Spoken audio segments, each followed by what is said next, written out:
En juin 2023, le ministère de l'Enseignement supérieur et de la Recherche a publié de nouvelles données. Et il a estimé qu'au cours de l'année 2022-2023, 30 992 étudiants se sont inscrits dans un doctorat en sciences humaines et sociales. Et parmi eux, 5 488 étudiants faisaient leur rentrée en première année de thèse, ce qui correspond à une baisse de 5,5% par rapport aux inscrits de l'année précédente. Bien évidemment, les données concernant la rentrée 2023-2024 ne sont pas encore publiées à l'heure où on enregistre ce deuxième épisode, mais une chose est sûre, c'est que Thomas fera partie de ces primo-entrants. Alors, allons écouter ce qu'il a à nous dire, et je n'ai plus qu'à vous souhaiter une très belle écoute.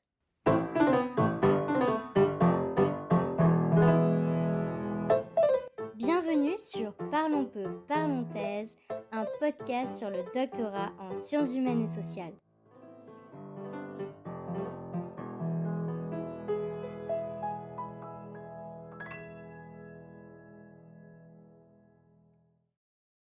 Je suis vraiment ravie de t'accueillir sur le podcast et surtout pour ce premier épisode. Ça me tenait vraiment à cœur de commencer avec toi parce que quoi de mieux que de commencer par le commencement et de s'intéresser au début du doctorat, presque à la pré-thèse et début de thèse. Et je pense que tu auras plein de choses intéressantes à nous partager. Et est-ce que tu pourrais commencer par te présenter pour qu'on fasse un petit peu plus connaissance avec toi et peut-être nous dire quel est ton lien à la recherche? Alors, oui, oui, avec plaisir. Alors déjà, merci beaucoup pour ton invitation et franchement, c'est un honneur d'avoir cet espace de parole sur ta plateforme. J'espère que nos échanges seront assez pertinents, assez intéressants pour celles et ceux qui nous écouteront. Alors, donc, je suis Thomas Albertini, je suis agrégé d'espagnol et je suis tout juste inscrit en première année de doctorat en études hispaniques et hispano-américaines. Et donc je débute une thèse qui portera sur la littérature queer hispano-américaine contemporaine. Donc, comme je viens de le dire, j'en suis tout juste au début, donc ça j'imagine qu'on en parlera après par la suite. Mais c'est encore vraiment une phase de prospection, de lecture, et je suis encore en train de façonner mon sujet, je dirais. Et en parallèle, je commence également une charge de TD à la faculté. Donc voilà, cette année, c'est vraiment de nouvelles aventures qui s'annoncent. Mmh. Ouais, on aura certainement l'occasion d'en reparler aussi, de ce double statut parfois qu'on peut avoir, quand on est jeune chercheur et qui nous fait toucher à l'enseignement. Et alors, tu as commencé ce doctorat, tu commences ce doctorat, est-ce que, tu étais prédisposé à la recherche? Est-ce que c'est peut-être quelque chose, qui te faisait rêver, déjà petit peut-être? Est-ce que tu avais dans ton entourage, des chercheurs ou des chercheuses? Ou est-ce que c'est venu progressivement, étape par étape, après le master ou après la licence? Ce qui est arrivé dans ma vie de façon graduelle, puisque je n'avais pas vraiment de modèle à ce niveau-là dans mon entourage, je dirais, en étant petit. Donc, au long de ma scolarité, collège, lycée, je dirais que j'avais surtout une grande attirance pour tout ce qui était langue étrangère, déjà, dans un premier Mmh. temps. Puis ensuite, en arrivant à la fac, donc après le bac en licence, j'avais commencé une double licence anglais-espagnol, hein, donc fidèle à ma passion langue étrangère.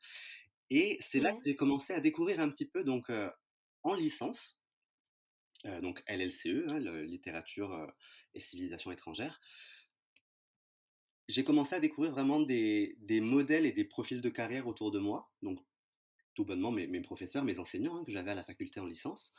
Et j'ai commencé à m'intéresser un peu à leur parcours, à poser des questions à la fin des cours, à vouloir savoir concrètement comment faire pour être à votre place. Et je me suis rendu compte que j'avais beaucoup, beaucoup de réponses différentes. Et là, c'est à ce moment-là que j'ai compris que ça allait pas être une partie de plaisir.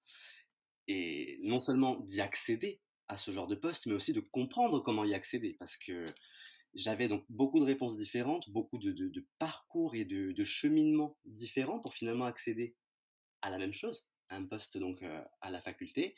Et donc j'ai commencé à m'y intéresser au fur et à mesure, et c'est là que j'ai découvert que c'était quelque chose qui m'intéressait particulièrement, oui. Donc après, de façon logique, j'ai commencé à envisager les études doctorales et passer les concours et tout ce qu'on peut imaginer. Et alors du coup, on peut peut-être revenir un peu sur ton parcours, post-bac. Tu nous as parlé, Donc de la licence, peut-être que tu peux un petit peu, présenter rapidement, il y a peut-être des personnes qui nous écoutent et qui sont pas du tout issues des études hispaniques et hispano-américaines. Quelles sont un peu les singularités de ce cursus, de cette discipline qui est pas toujours, extrêmement connue, dans la grande famille des sciences humaines et sociales? Alors oui, c'est vrai qu'on a quand même une particularité en langue, dans les licences qu'on appelle donc, LCE généralement ou LCER, littérature, civilisation étrangère et régionale. C'est vrai qu'on touche quand même à tout un tas de sujets, tout un tas de matières qui vont proposer des approches différentes et donc en comparaison, par exemple, un étudiant en licence d'histoire ou en licence de philosophie, va commencer à se spécialiser tout de suite dans sa matière, dans sa discipline. Tandis que nous, en langue, il est vrai qu'on est réputé pour être une formation assez pluridisciplinaire, et ce jusqu'à la fin du master même, jusqu'au concours qui nous demande d'avoir des connaissances assez solides à la fois en langue, en linguistique, en littérature, en civilisation, donc tout un panel comme ça de disciplines qui sont mobilisées, qui fait qu'il est vrai, en fin de formation, on est peut-être moins spécialisé dans tel champ disciplinaire que d'autres étudiants issus d'autres formations, oui. Je pense que les études hispaniques et hispano-américaines, il faut déjà le considérer comme un champ disciplinaire à part entière. Oui. Et à l'intérieur, c'est vrai qu'après, on a différents axes dans lesquels on se spécialise. Et donc, toi, tu es plutôt parti pour la littérature, si j'ai bien compris dans ton introduction tout à l'heure. Exactement, je suis plus parti en littérature. Et l'idée, là, durant le doctorat, ce serait peut-être de m'élargir un petit peu, de m'ouvrir à d'autres disciplines, les études culturelles, les études de genre, Mhm. de ne pas rester cantonné uniquement à la littérature, mais de plutôt faire une histoire sociale de la littérature, peut-être.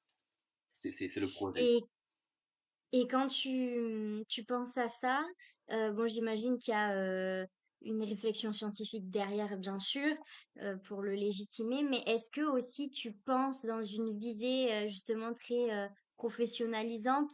Peut-être en te disant que en multipliant les spécialités, les champs disciplinaires, peut-être que tu auras la possibilité de t'insérer dans beaucoup plus de voies professionnelles, notamment dans l'enseignement, à la fois sur des postes ciblés études de genre, mais aussi littérature. Est-ce que ça pourrait être un conseil, qu'on t'a transmis ou que tu pourrais donner? Tout à fait. Et c'est vrai que la décision d'entamer ce projet-là, de viser un petit peu l'interdisciplinarité, de sortir, de ne pas me cantonner uniquement à la littérature, ça répond à une volonté propre, premièrement, mais ça répond aussi à une certaine stratégie, je dirais, peut-être, pour, Mmh. oui, avoir le plus de chances possible et ne pas se fermer des portes pour la suite, oui, tout à fait. Et donc pour reprendre un peu ton parcours, donc tu nous as dit que tu fais une licence LCE, tu l'as fait, dans quelle université? Alors, j'étais à l'université de Nice, Sophia Antipolis, pour mes 3 OK. années de licence, oui. Parce que donc moi, je suis de Bastia, je suis de Corse, donc c'était après le bac à 18 ans, c'était une façon donc de prendre mon indépendance, de quitter l'île, de Mmh. vivre seul, mais bon, j'étais quand même de l'autre côté de la Méditerranée, pas très très loin de, de Bastia.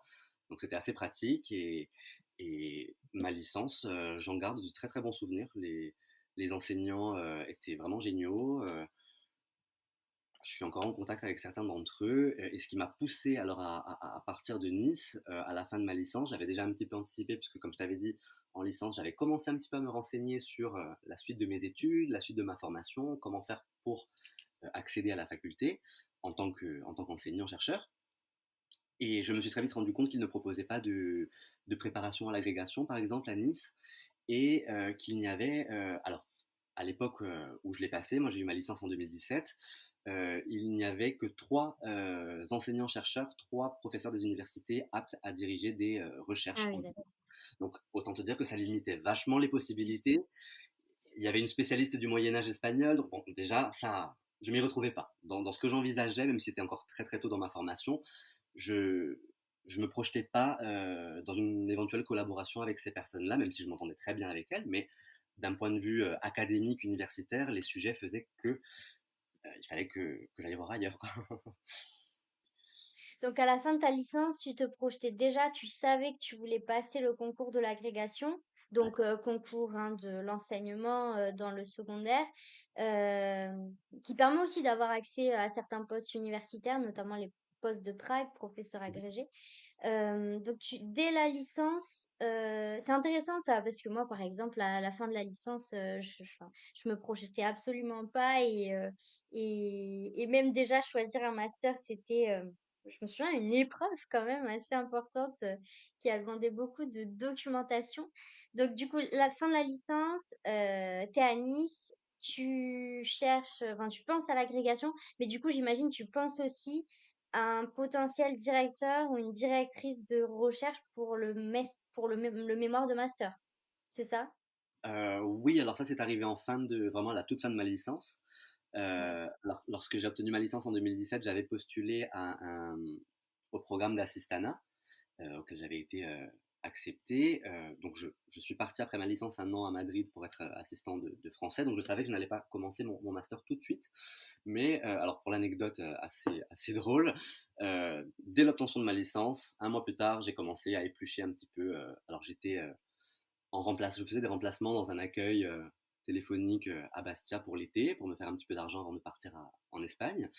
Et donc sur mes moments un peu creux, je dirais, de la journée, j'épluchais les annuaires des universités sur Internet pour justement chercher ce fameux directeur ou cette fameuse directrice, tomber sur quelqu'un dont le profil me parlait et dont la spécialité me parlait également. Et donc quand tu cherchais les directeurs, tu as vraiment regardé dans toute la France, tu t'es pas mis de limite géographique quand tu épluchais les annuaires, Non, à j'avais pas Bastia, tu vraiment de, regardais? ouais, j'avais pas de limite. Je restais en France, bien entendu, mais non, je ne m'imposais pas vraiment de limite. J'étais prêt à partir dans une vie. Tant qu'il s'agissait d'une grande ville pour moi, que je ne connaissais Mmh. pas, j'étais prêt à partir à l'aventure un petit peu. J'étais encore dans cet esprit-là. Donc, c'est ce qui s'est passé d'ailleurs, hein, Bordeaux, non seulement parce que j'y ai trouvé mon directeur, bien sûr, et parce que on m'en avait parlé, on m'en avait dit du bien quand même de l'université de Bordeaux, et en particulier du département d'espagnol, d'études hispaniques et hispano-américaines. Et c'est vrai qu'il y a quand même un gros éventail d'enseignants-chercheurs, c'est quand même assez intéressant. N'importe qui, en tant qu'étudiant, peut s'y retrouver dans toutes ces spécialités-là pour entamer un travail de mémoire ou de thèse, je pense. C'est assez intéressant pour nous. Et donc, je suis parti à l'aventure. Je suis arrivé à Bordeaux, dans une ville que je ne connaissais pas du tout.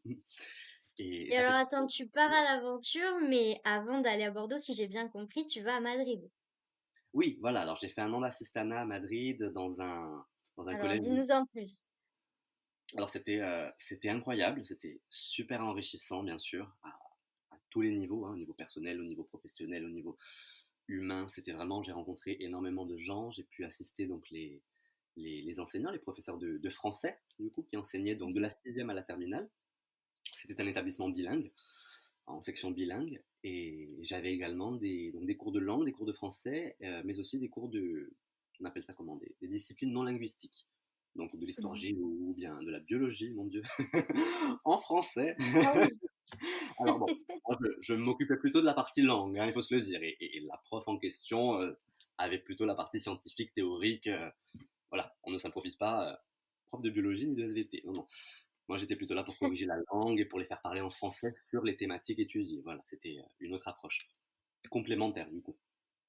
Et c'était vraiment super intéressant, mais sans pour autant regretter, loin de là, hein, mais ça m'a aussi permis de me conforter dans mes choix un petit peu bah, de parcours et de carrière, parce que je me suis rendu compte que je n'avais pas trop d'attirance en effet vers le secondaire. Alors ça vraiment, Oui. il n'y a aucun jugement de valeur dans ce que je dis. Attention, c'est vraiment d'un point de vue personnel. C'est juste que je m'y retrouvais pas et j'ai moins de facilité, moins d'aisance avec ce public-là. Travailler avec des enfants, c'est quelque chose qui me met moins à l'aise. Donc dans ce sens-là, c'est pour ça que je privilégie moins une carrière dans le secondaire. C'est vraiment en pensant à moi. Mhm. Donc, tu as eu cette expérience formatrice avant même de commencer le master. Donc, tu as fait donc, ta licence en 3 ans, cette année d'assistanat à Madrid. Après, qu'est-ce qui se passe? On est en 2019 peut-être à ce moment-là? Alors, donc ouais, licence en 2017, ensuite je suis parti 1 an à Madrid. En 2018, je pensais rentrer en France pour commencer mon master, que nenni. J'ai repostulé donc à ce même programme hein, d'assistanat, mais bon, pas dans le même pays. J'ai postulé cette fois-ci pour le Mexique et j'ai été pris. Donc c'était pour l'année universitaire, il me semble, 2018-19, si je dis pas de bêtises, oui. et j'ai été reçu, admis cette fois-ci dans une université, donc dans une licence, sciences du langage en français, à Monterrey, dans le nord du Mexique, dans l'État du Nuevo León et c'était incroyable. Donc j'ai pu travailler, voilà, donc cette fois-ci avec un autre public et donc vraiment mes 2 années d'assistanat, je remercie l'organisme qui m'a qui m'a pris en charge et qui m'a placé sur ces 2 années-là, pardon, parce que j'ai vraiment pu voir tous les niveaux de la sixième à la licence et donc dans 2 pays différents, culturellement différents également, bien sûr, il y a ça à Mmh. prendre en compte, mais j'ai pu voir donc des différences de niveau, avoir des publics d'âge différents devant moi, avec des approches totalement différentes et j'ai pu toucher un petit peu à tout, je dirais et et ça m'a permis de voir, vers quoi me diriger par la suite, je dirais, d'affiner un petit peu mon projet universitaire, mon projet de carrière et d'avoir ce genre d'expérience concrète sur le terrain, vraiment, c'était je trouve pour moi un super bon point pour affiner ensuite mon projet.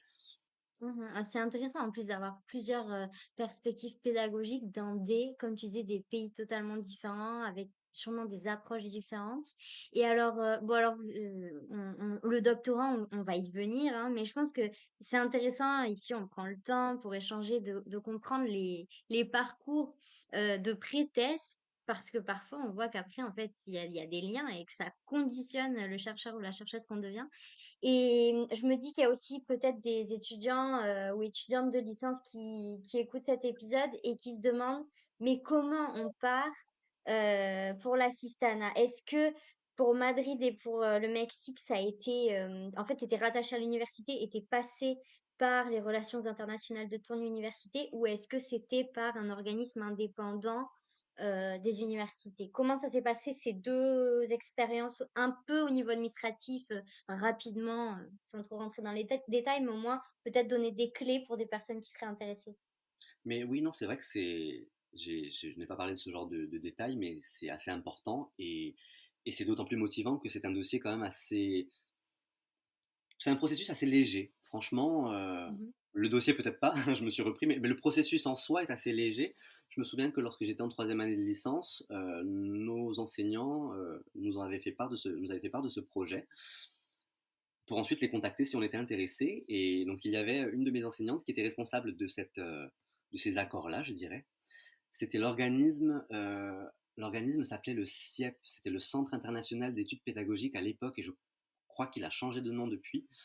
Mais donc cette enseignante, était chargée de nous mettre en relation avec l'organisme pour postuler. Elle nous a fait passer un petit entretien, d'une dizaine de minutes, dans son bureau en espagnol, pour vérifier notre niveau de langue et pour, évaluer un petit peu notre motivation, notre intérêt, donc pour faire part du projet. Ensuite, donc il suffit de monter le dossier administratif une fois qu'on a l'autorisation, l'accord, de cette enseignante responsable, je dirais. Heu, on monte le dossier, on le soumet et ensuite on est sélectionné ou non en fonction de nos résultats académiques, de licence, en fonction de notre dossier. Je crois qu'il y avait éventuellement un CV à fournir, même si bon, en fin de licence, on n'a pas non plus un CV très, Mmh. très détaillé, hein, mais bon, il y avait quand même un CV où il y a constitué tout un dossier. Ensuite, on est sélectionné et on a des vœux à faire. Donc en Espagne, c'était par communauté autonome. Et ensuite, à l'intérieur de ces communautés, par ville, je me souviens plus exactement, mais on avait plusieurs questions également, si on préférait être dans un milieu plutôt rural ou bien dans un milieu urbain, dans une grande ville. Bon, après, c'est pris en compte ou pas en fonction des possibilités, bien sûr. Mais c'était sur la base de vœux que l'on établissait, oui. Ensuite, on est sélectionné, on est envoyé. C'était une quinzaine d'heures de cours par semaine, il me semble.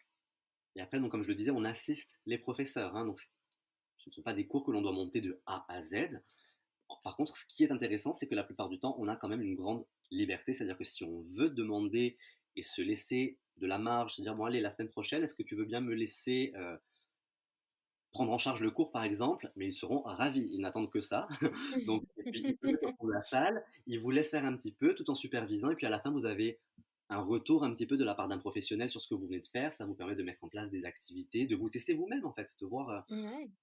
si ça vous plaît ou pas, de voir quelle est votre posture, de voir si les activités fonctionnent. Enfin, c'était vraiment super enrichissant, ces activités. Et il y a tu as une rémunération pour, mensuelle pour, Exact. l'enseignement?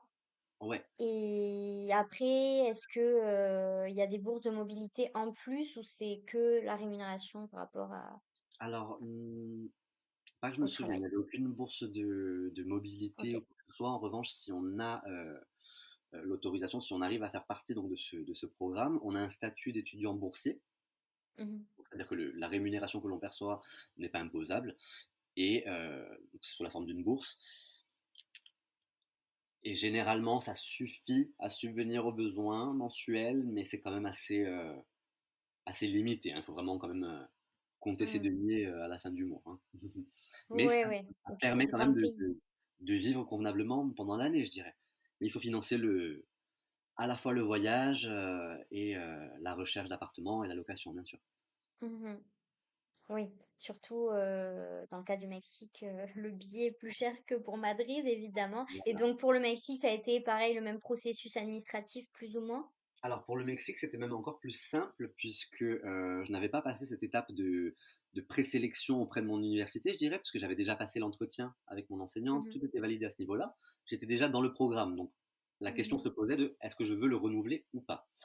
Et j'avais la possibilité de le renouveler dans le même établissement, de le renouveler dans le même pays, mais dans un autre établissement, éventuellement dans une autre ville, ou bien carrément de postuler pour un autre pays.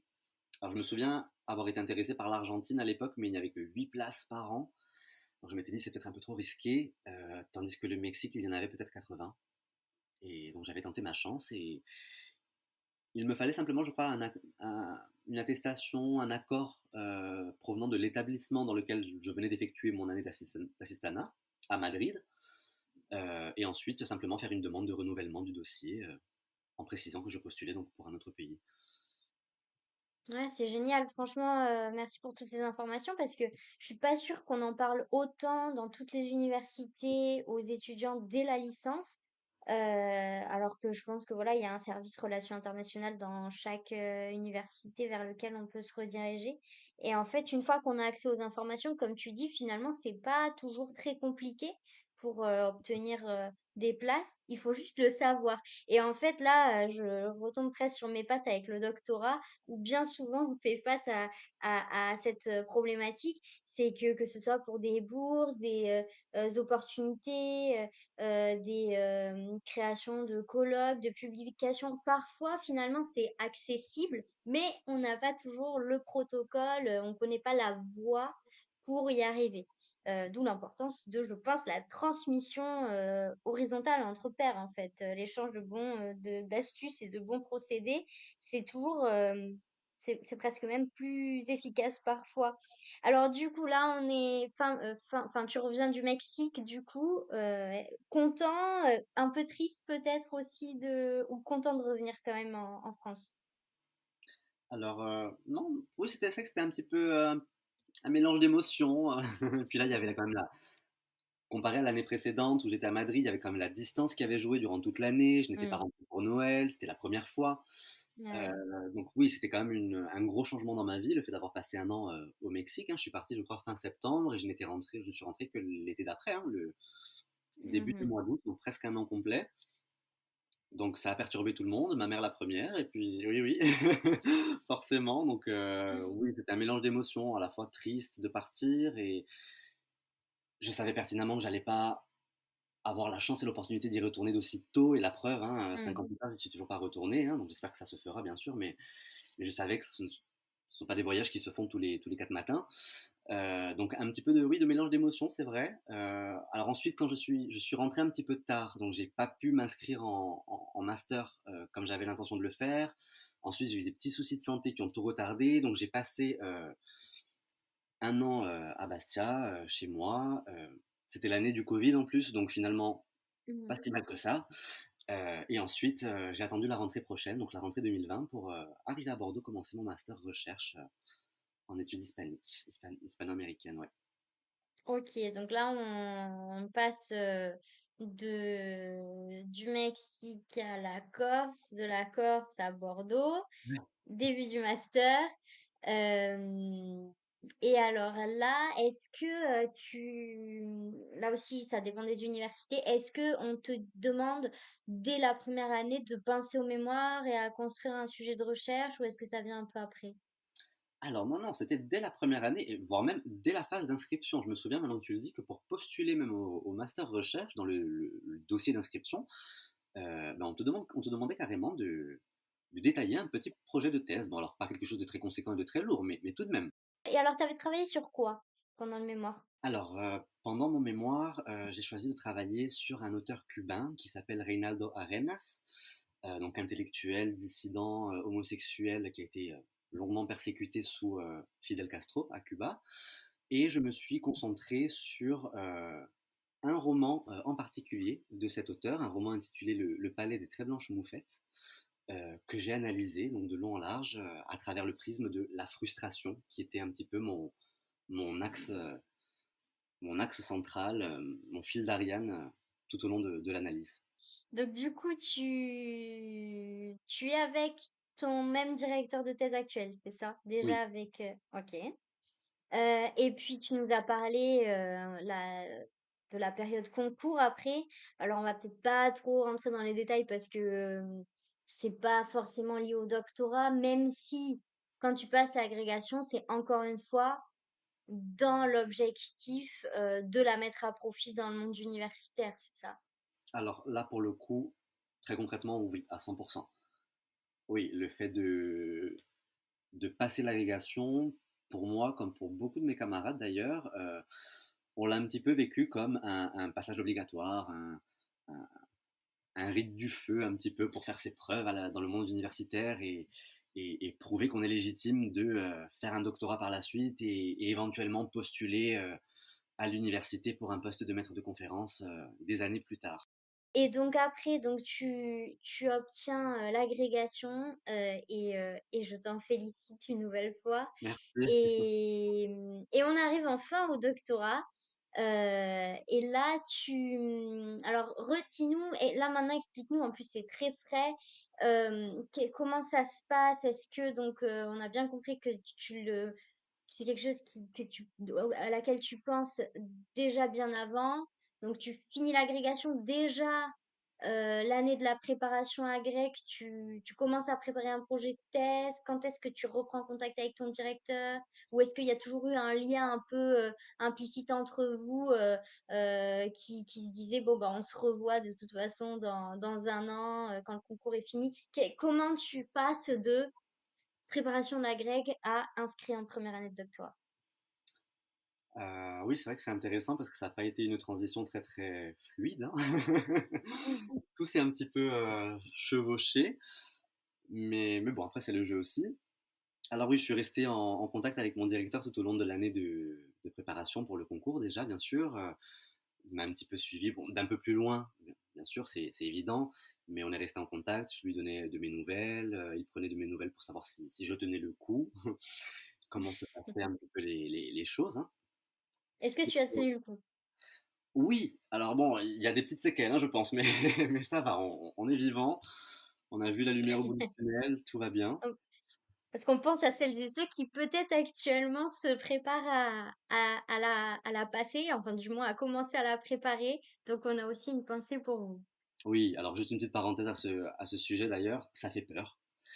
Quand on n'y est pas encore, ça fait très très peur. Quand on est dedans, ça peut faire encore plus peur même, mais c'est faisable. C'est c'est faisable.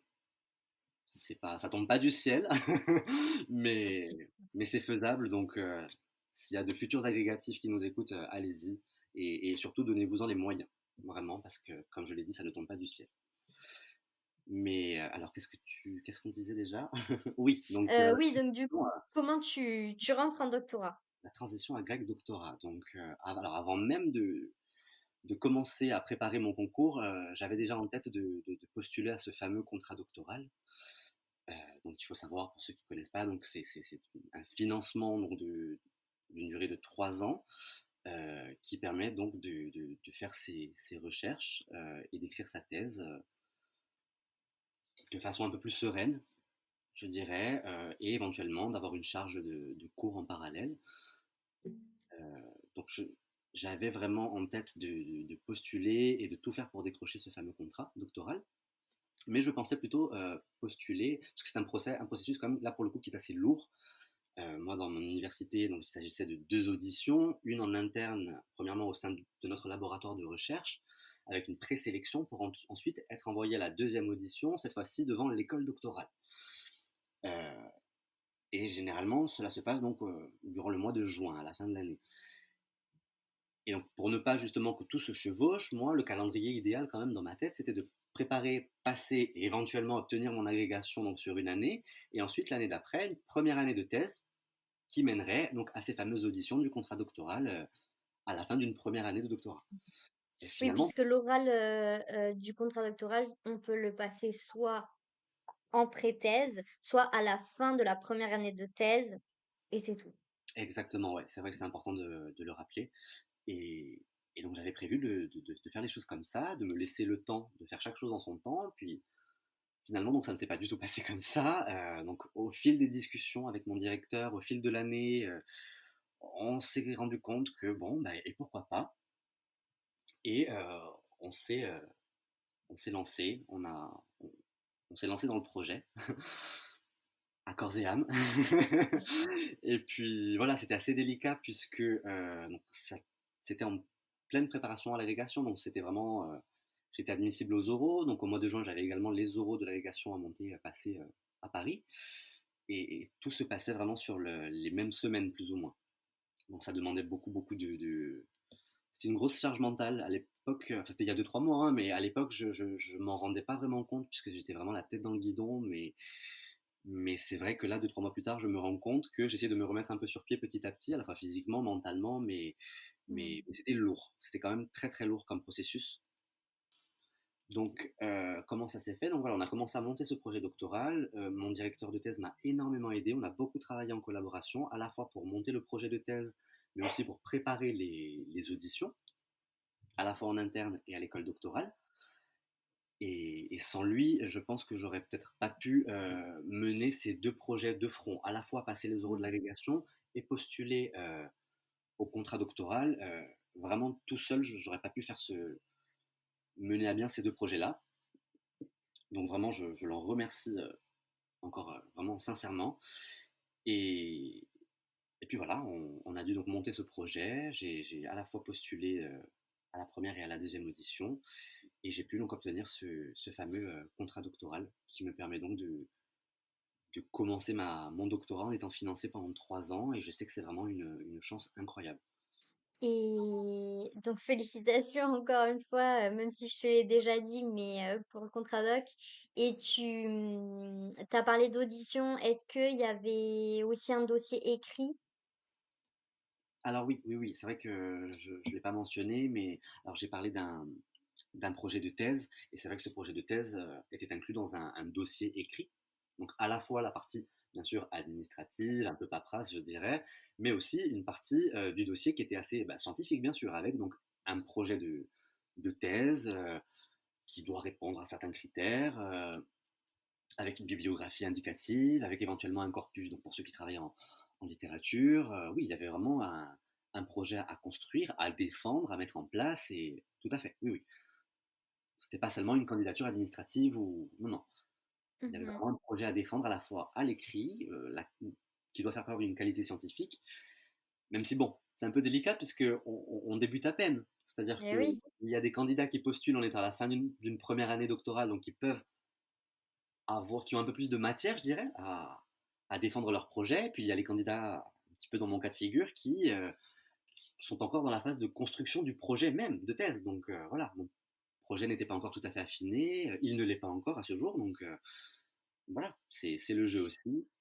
Oui, c'est vrai que c'est pas la même chose de présenter un projet de thèse, en fin de première année où on a pu un peu déblayer le terrain et j'espère que j'aurai l'occasion de recevoir aussi, des doctorants qui sont dans ce cas de figure. Ce serait intéressant d'avoir, leur retour. Mais donc je me demande comment on construit parce que le projet de thèse finalement on y passe tous et toutes, que ce soit par le contrat doctoral, mais aussi tout simplement par l'inscription en doctorat pour avoir des bourses de mobilité, pour en fait, ce projet de thèse, moi, je viens de m'inscrire en cinquième année.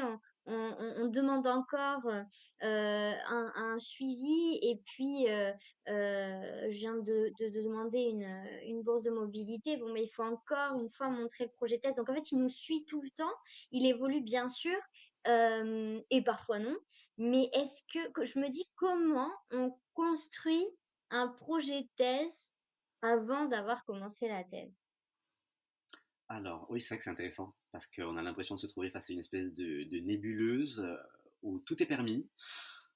On ne sait pas trop dans quel sens partir. Ouais.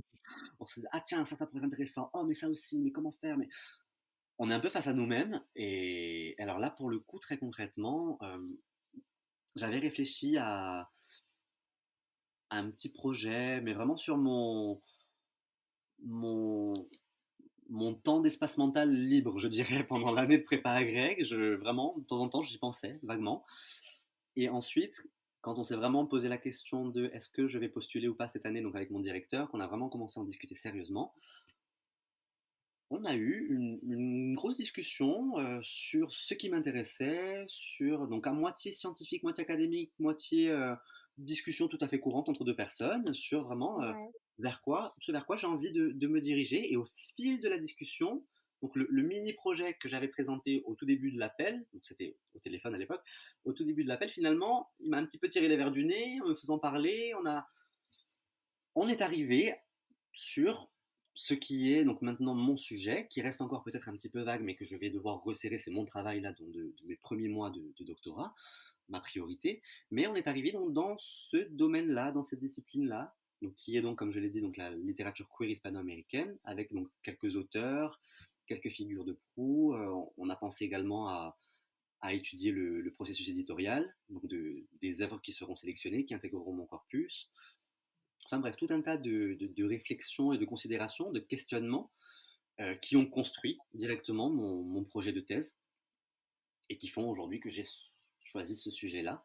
Mais c'était vraiment, je dirais pas au fil de l'eau, mais au fil de la conversation. Il y en a eu d'autres, hein, bien sûr. On a aiguisé ensuite, on a affiné un petit peu le projet, mais c'était vraiment en parlant avec mon directeur, on s'est dit, bon, qu'est-ce que je suis prêt à faire? Qu'est-ce que j'ai envie de faire? Qu'est-ce qui serait pertinent, intéressant? C'est vraiment Mmh. le temps d'en discuter et de considérer la chose tous les deux ensemble, avec son expertise, bien sûr. Ouais, c'est vraiment un sujet co-construit, en fait, si je comprends bien, avec ton directeur. Oui, bah, c'est-à-dire que quand on a commencé à arriver sur ce terrain-là, il a remarqué non seulement que moi j'en parlais avec beaucoup plus d'intérêt personnel, de motivation, lui aussi ça lui parlait un petit peu plus, il avait l'air un petit peu plus intéressé, puis c'est comme ça ouais, qu'on a resserré un petit peu la chose. Ouais. Mais est-ce que tu es quand même arrivé avec, un certain matériel ou une idée, comme tu as en littérature avec déjà un titre d'ouvrage ou avec un mot-clé? Ou c'est Oui, vraiment lui qui t'a posé des questions et petit à petit, non, là on pour le arrive coup, à c'est quelque vrai chose? que, alors voilà, en ayant fait un mémoire donc sur un roman de Reinaldo Arenas. Donc là, il est vrai que Reinaldo Arenas, par exemple, intégrera peut-être la première, mon corpus, oui, ça c'est sûr. Donc ensuite, c'est vrai que c'était pas une approche, j'étais pas dans une approche queer, je dirais, de littérature queer dans mon mémoire, dans l'analyse que j'avais faite de son roman, mais c'est toujours quelque chose que j'avais en tête et que j'avais, que je voulais exploiter, que je voulais mettre en place et réaliser. Donc là, je pense que c'est l'occasion en thèse de proposer un travail de recherche de cette envergure-là. Mmh. Oui, c'est vrai que tu avais le même, directeur. Parce que moi, j'ai pas eu la même directrice, de mémoire et de thèse. Du coup, c'est Mhm. vrai que sur ça, nos parcours sont un peu différents. Il faut représenter le projet, même si ma directrice de thèse avait quand même un peu suivi, ce que j'avais fait avant. Mais, c'est vraiment une nouvelle discussion. En fait, toi, ça allait un peu de soi parce que vous aviez déjà travaillé ensemble et tu n'es pas arrivé en disant: «Je veux partir sur totalement autre chose». C'est on poursuit, en fait, notre collaboration et c'est pareil, j'espère que j'aurai plein de profils différents, dans les prochains invités parce que, s'il y a des primo-entrants, ou des futurs doctorants qui écoutent, cet épisode, je pense que c'est bien de rappeler, qu'il y a plein de profils différents. Dans mon entourage, je connais des personnes qui, ont eu un sujet, enfin sont arrivées avec un sujet, totalement, pensé, individuellement et l'ont soumis, au directeur ou à la directrice de thèse et ensuite ça s'est affiné. Il y en a d'autres qui avaient aucune idée, qui voulaient faire de la recherche mais sans vraiment, à part l'idée principale disciplinaire, bah, c'était pas clair et donc c'est aussi, le rôle du directeur de éventuellement soit proposer un sujet, soit essayer encore mieux de capter chez le doctorant quels peuvent être ses intérêts. Et puis après, oui, les sujets vraiment comme dans ton cas, co-construits, où ça s'affine, je trouve que c'est super en tout cas, ça annonce de belles choses pour la suite de la collaboration. Et est-ce que d'ailleurs, alors c'est pareil, il y a plusieurs façons d'envisager la recherche. Moi, je suis intimement convaincue que c'est quand même un secteur où le personnel frôle avec le professionnel. Tu l'as même dit, enfin, quand on part à l'étranger, par exemple, la question ne se pose même pas. Quand on fait un séjour de recherche, l'intime et le professionnel se superposent et on n'a pas le choix.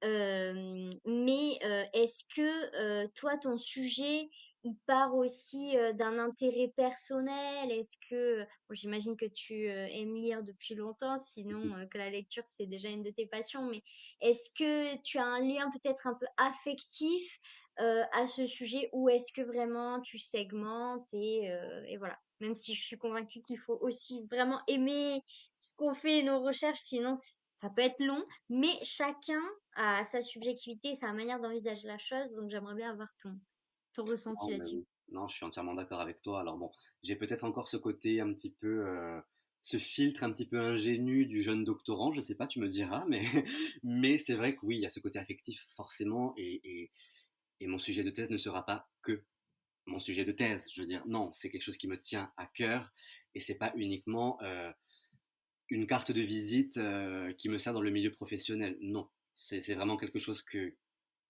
j'ai envie personnellement, au fond de moi, de réaliser, d'achever, de concrétiser vraiment, oui, oui. Mmh. Et ça soulève des enjeux aussi parce que, faut pas oublier non plus qu'on construit, un propos scientifique qui se veut objectif et donc, il y a aussi la question, ça pourrait être une problématique à explorer. Est-ce que le doctorat est politique? Est-ce que, notamment en études de genre, est-ce que, il faut pas faire attention aussi entre propos scientifiques et militantisme, mais en même temps les 2 peuvent se rencontrer? Voilà, est-ce que c'est une opposition? Est-ce que c'est une rencontre? Est-ce que c'est une juxtaposition? Et quelles sont les limites? Et comment, quelle posture adopter? Et être conscient aussi de quel lieu on s'exprime, parce qu'en plus, nous, on travaille sur des territoires parfois qui sont dans un autre continent avec une autre réalité et on s'exprime depuis l'université française. Donc, il y a tellement de questionnements à explorer que ça pourra faire l'objet aussi d'autres épisodes. Ah oui, ce serait super intéressant. Et puis tu vois, je pense que c'est vraiment, sont là plusieurs facettes en fait du doctorat finalement, hein. Et on peut se demander à juste titre, comme tu viens de le faire, si toutes ces différentes facettes peuvent cohabiter ou non dans la sphère académique, universitaire. Est-ce que oui, oui, Mhm. je suis d'accord. Et alors là, tu nous as dit que tu étais hyper motivée à l'idée de démarrer ce doctorat. Tu as plutôt des émotions positives, j'ai l'impression, à l'heure de vraiment débuter. Parce que je crois que la rentrée de l'école doctorale n'a pas encore eu lieu Euh, officiellement. non, ce sera à la fin du Non. mois d'octobre, il me semble. Ok. Euh, Donc, presque au moment de débuter la formation. Mais est-ce que tu peux nous dire éventuellement, il y a quand même eu un été qui s'est passé entre la fin de la grecque, du coup, l'obtention du contrat doc et cette rentrée 2023-2024. Est-ce que tu es passé par d'autres phases émotives et est-ce qu'il y a plusieurs sentiments qui se mêlent en même temps? Quel est ton ressenti en tant que primo entrant? Et comme ça permet aussi de garder une mémoire de cet instant. J'espère que tu pourras réécouter l'épisode d'ici 3-4 ans et que ça te fera un souvenir. Alors, on va revenir, je pense, sur le mélange d'émotions, parce que c'est vrai qu'il n'y a pas, tout n'est pas rose, mais j'en ai beaucoup parlé avec mes camarades justement de promo, qui ont passé l'agrégation avec moi cette année, et c'est vrai qu'on a tous connu donc de fortes émotions, bien sûr, hein. C'était des montagnes russes pendant l'année, puis à la fin l'apothéose, bien sûr, avec cette victoire, mon Dieu. Mais, mais finalement, ensuite, durant l'été, quand il y a tout qui décante un petit peu, qui retombe, je dirais, toute cette adrénaline accumulée pendant un an, tout ce stress, cette panique, mon Dieu, on était sous tension pendant un an non-stop. Bah, mine de rien, ça donne lieu ensuite à des sensations, des impressions peut-être bizarres qu'on n'attendait pas spécialement. Mais on se dit, bon, ça y est, j'ai eu tout ce que je voulais, je suis content, je peux enfin être motivé par la suite, il y a enfin du changement dans ma vie. Et puis il y a eu des petites phases pendant l'été quand même de baisse de morale un petit peu, en se disant, ou de passage à vide plutôt. De passage à vide où le temps passait et il se passait pas grand-chose, tu vois. C'est-à-dire que, bon, après je pense que c'est normal, hein, c'est humain, c'est même peut-être physiologique, biologique, je ne sais pas, de Ouais, laisser son changement de corps rythme. reprendre ses esprits, tu vois. Mais il a fallu aussi s'écouter, prendre le temps de s'écouter, de se remettre sur pied pour affronter cette rentrée sereinement, tu vois. Mais à côté de ça, pour pas rester non plus dans cette vision un peu, un peu négative, à côté de ça, oui, ce qui me motive justement, c'est l'idée de commencer un doctorat, l'idée, voilà, à partir de la semaine prochaine, de commencer à donner des cours à la faculté, être chargé de TD. C'est quelque chose que j'ai toujours voulu faire et là, j'y suis enfin. Donc là, je me rends compte petit à petit du chemin parcouru et ça donne envie d'en faire encore plus pour la suite, quoi, parce que c'est pas terminé.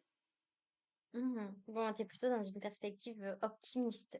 Ça, Oui. c'est vrai qu'il faut en profiter parce que le début, un peu comme le début de toute aventure, c'est tout le champ des possibles est immense et tu peux encore, affiner ton sujet finalement, voir une voie nouvelle, à laquelle tu avais pas pensé. C'est le moment de l'apprendre. Pareil pour les cours, c'est une nouvelle expérience donc je comprends totalement cette excitation, motivation, du nouveau. Mais je peux pas m'empêcher de te demander aussi, est-ce que tu as éventuellement des petits doutes ou des choses parce que nouvelle aventure dit aussi voyage vers l'inconnu, même si tu as l'avantage de pas changer, d'université, donc tu connais déjà les lieux, tu vas finalement enseigner dans des classes où tu as, toi-même, étudié. Donc je pense que ça c'est un gros plus, par rapport à des doctorants qui, débarquent dans une nouvelle école doctorale. J'imagine que et là, enfin, tu vas peut-être nous conseiller des choses, mais de se rapprocher au maximum d'autres doctorants, mais c'est pas toujours facile parce qu'il y a plus ces cours comme en licence, en master où il y a une promotion soudée. Mhm. Là, il y a moins d'espace de rencontre. Il y en a qui ne sont pas forcément sur le campus, qui travaillent à côté en entreprise. Donc, est-ce que, alors ma première question, c'est est-ce que tu as éventuellement des doutes ou des choses qui te semblent, voilà, encore un peu abstraites et qui peuvent être, source de remise en question? Et ou éventuellement, est-ce que si tu ne les as pas ou plus, tu as des conseils à donner à ces primo-entrants aussi qui arrivent, ou ces futurs ou ces étudiants qui sont peut-être en master actuellement et qui envisagent le doctorat pour dans 1 an ou 2 ans? Mais alors c'est vrai que oui, bien sûr, des petites appréhensions, forcément, oui, oui, j'en ai. Surtout quand je te dis que je commence mes premiers TD la semaine prochaine. Ah oui, oui, je suis pas non plus très très serein, forcément. J'ai envie d'un côté, voilà, c'est un mélange d'appréhension et de crainte. Je sais pas trop comment. J'ai envie d'enfin les rencontrer, de leur parler, de passer ce cap de la première rencontre. Mais en même temps, je me dis, oh mon Dieu, c'est moi le prof. Tu sais, donc forcément, il y a cette appréhension au niveau des cours. Ensuite, au niveau de la thèse, forcément, c'est un travail de longue haleine sur 3 4 ans. Je ne me suis jamais lancé sur un travail aussi long. Donc, forcément, c'est nouveau, ça fait un petit peu peur. Avec tout ce qu'on peut entendre, hein, vraiment, si on se renseigne un petit peu sur la thèse, voilà, on a des échos, on sait que c'est un challenge intellectuel à la fois donc académique, scientifique, mais aussi presque, je dirais, émotionnel et psychologique, parce qu'on peut faire face à beaucoup de solitude, on peut faire face à beaucoup de... Voilà, on connaît ce genre de problématiques, hein, et je pense que ce sont les problématiques que tu évoqueras dans les prochains épisodes d'ailleurs. Ouais. Et, et voilà, donc c'est forcément, on pense à tout ça quand on rentre en doctorat, mais il ne faut pas non plus que ce soit quelque chose qui nous paralyse et nous empêche de réaliser ce projet ou de le mener à bien si on en a envie. Il faut quand même se laisser la chance et l'opportunité, oui, de tenter le coup. En étant au courant et en étant bien renseigné auprès sur tout ça, mais en se donnant le maximum de chance et en essayant de réunir le maximum de bonnes conditions, je dirais, pour affronter les choses de la meilleure façon. Et Mmh. après, donc, comme tu le disais, oui, je pense que quelque chose qui est très important, même si, bon, je débute à peine, hein, mais je pense que c'est de se constituer un bon réseau, quoi. À la fois pour l'aspect, le côté, oui, bien sûr, pratique, stratégique, professionnel, pour s'ouvrir des portes, bien évidemment, bien évidemment, pour le carnet de contact, mais aussi pour le côté, comme je disais, peut-être un peu plus émotionnel, psychologique, puisque finalement, au sein de ce réseau, au sein de ce répertoire professionnel, il y en aura une bonne partie qui seront finalement un réseau d'amis et un réseau Mmh. de soutien, un réseau d'entraide, un réseau de cellules psychologiques autour d'une bière le vendredi soir, ou voilà. Donc vraiment, non, mais c'est important, il faut se le dire. Ça a été important pendant l'agrégation et je pense que tu me le confirmeras. C'est important aussi Mmh. tout au long du doctorat.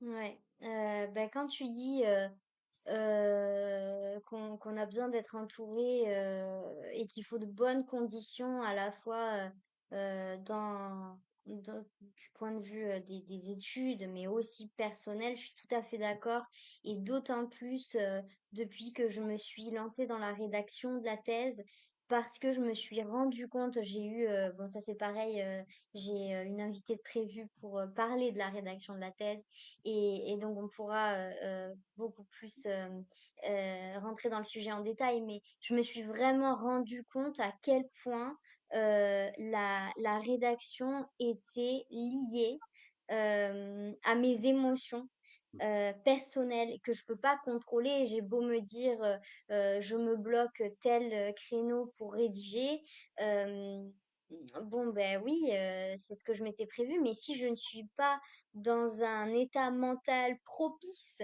déjà professionnel personnellement pardon, pour, appréhender ce travail qui demande une concentration, pleine et entière, bah, en fait, j'y arrive pas.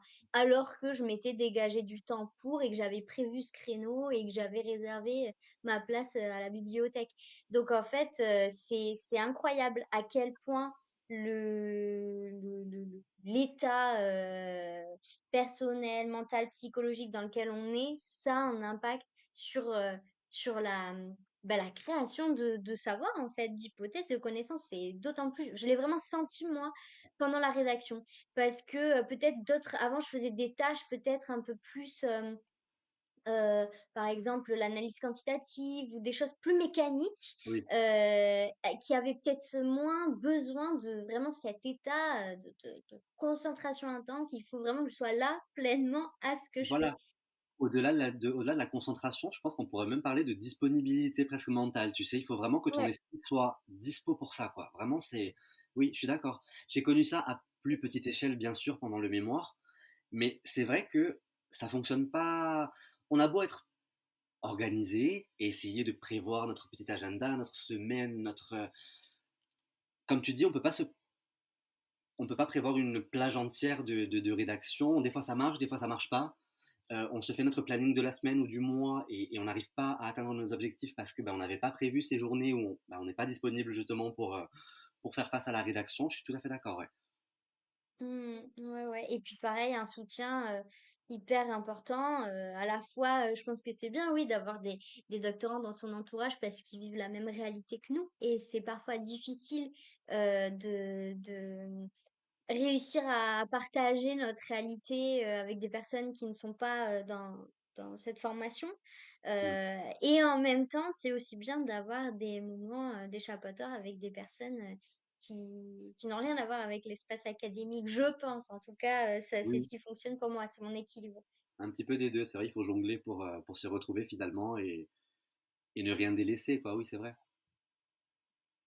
Bon, je pense qu'on a fait à peu près le tour.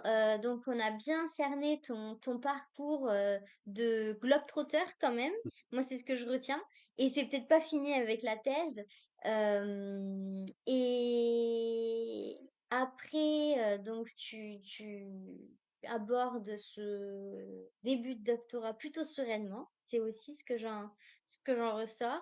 Et alors j'aimerais terminer avec une question que je vais poser à tous les invités et toutes les invitées. Alors, tu n'as pas de chance parce que tu es le premier à y répondre, donc tu n'as pas pu anticiper.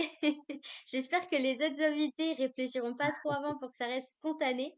Mais ma question, c'est là, à l'heure actuelle, elle est pas figée dans le marbre ta réponse, mais en 2023, en début de doctorat, quel est ton rêve de doctorant? Autrement dit, est-ce que il y a quelque chose que tu te dis: «Pendant mon doctorat, j'aimerais, je sais pas si ça va se réaliser, donc dans ton cas au futur, mais j'aimerais faire ça». Alors ça peut être depuis, faire une rencontre avec quelqu'un que tu as en tête, comme accéder à un ouvrage, pas du tout, accessible dans une bibliothèque au fin fond, de je ne sais quel village. Je te laisse réfléchir si tu veux pour te laisser un peu de temps. Je peux te donner rapidement ma réponse. Moi, c'est donc je travaille sur, un mouvement artistique, de rue, en Argentine et moi, mon rêve, c'était de peindre avec des muralistes en Argentine. Un rêve que tu as pu réaliser d'ailleurs. Oui, oui, oui, que j'ai pu réaliser. Alors tu vois, bizarrement, là comme ça, j'ai pas d'élément de réponse qui me vient spontanément, je dirais. Et je pense, tu vois, voilà, que le fait, par exemple, ma première publication d'article ou mon premier entretien ou bien ma première communication, mon Dieu, je pense que oui, à la fin de tous ces premiers baptêmes, je pense que je vais ressentir un petit sentiment de tu es à la bonne place. Je pourrais pas te donner un rêve comme ça, c'est triste, mince. Alors attends. Bah, il va peut-être venir, mais déjà, comme tu disais, publier le premier article, moi aussi, c'était quelque chose qui me tenait à cœur ou faire la première conférence. En fait, voilà, comme tu disais, il y a tellement un champ des possibles énorme qui est en train de s'ouvrir à moi que j'ai envie de toucher à tout, en fait. Et c'est peut-être pour ça que je n'ai pas une seule réponse à te donner. J'ai l'impression qu'on me donne l'opportunité et la chance de pouvoir un peu tout faire et j'ai envie de, ouais, d'essayer de toucher un petit peu à tout pour voir comment ça se passe et qu'est-ce qu'il est possible de faire. Et Bah, merci pour ta réponse et j'espère que c'est une question qui t'accompagnera tout au long de ton doctorat parce que le doctorat, je suis intimement convaincue que c'est pas juste une formation et c'est une expérience de vie. Donc, vivez-la du mieux possible en préservant aussi des éventuels downs et en vous entourant bien et voilà. Au maximum, ne restez pas seul, mais ça fera l'objet d'un autre épisode. Est-ce que tu veux rajouter quelque chose que tu n'aurais pas dit et où tu serais frustré de repartir avec? écoute, non, je pense que on a abordé pas mal de sujets, de thématiques. Et en tout cas, encore merci de m'avoir invité. Vraiment, c'est un honneur et un plaisir d'avoir parlé avec toi, dans la bienveillance, bien sûr. Et j'espère que celles et ceux qui nous écouteront pourront se retrouver dans nos propos et qui trouveront des informations utiles.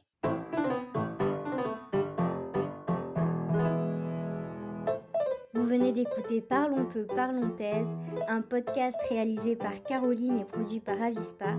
J'espère que vous avez passé un agréable moment et à très vite pour un prochain épisode.